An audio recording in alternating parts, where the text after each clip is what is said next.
I base a lot of the decisions that I've made on evolution. What happened with this company was back in '95 when the REITs and the institutions started entering into the development business.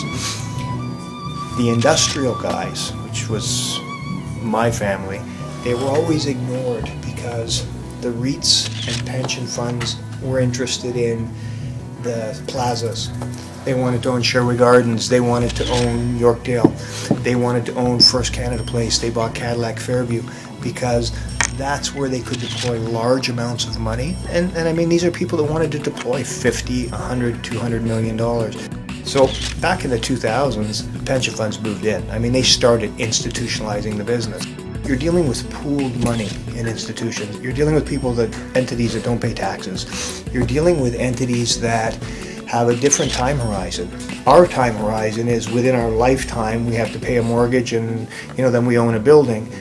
They're looking at time horizons that they have no one to explain to. As long as they're above the bond rate, which is 3-4%, they're fine. I have to borrow money at 6 or 7% and pay the bank, and then so the business model was changing. When those guys with the deep pockets came and said, "We know the recipe.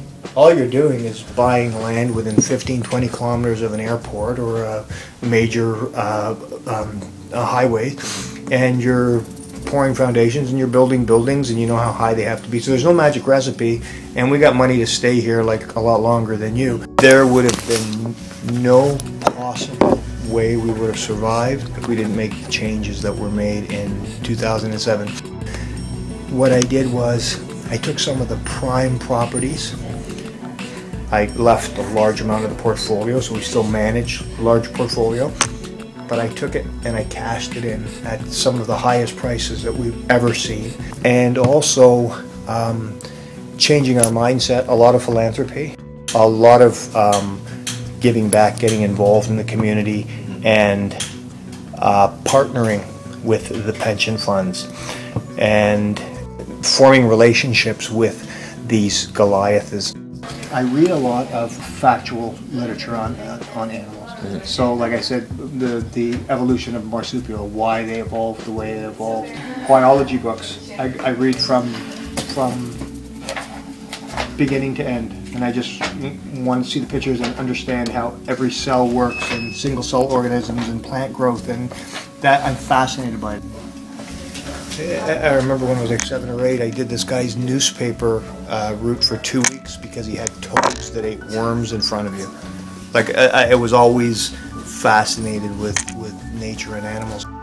I believe in nepotism is the destruction of every family business out there. That's another thing, another part of evolution.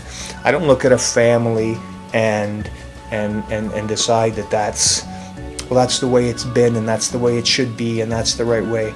I decide what's best for this company. My daughter is hopefully going to Parsons for photography. My son wants to be a microbiologist.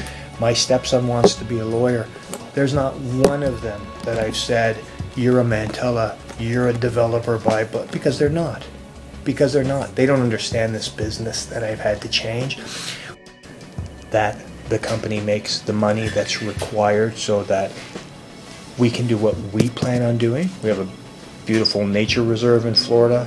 My kids can hopefully have the lives that they deserve and they work for. And the entire family is looked after because of the decisions that have been made.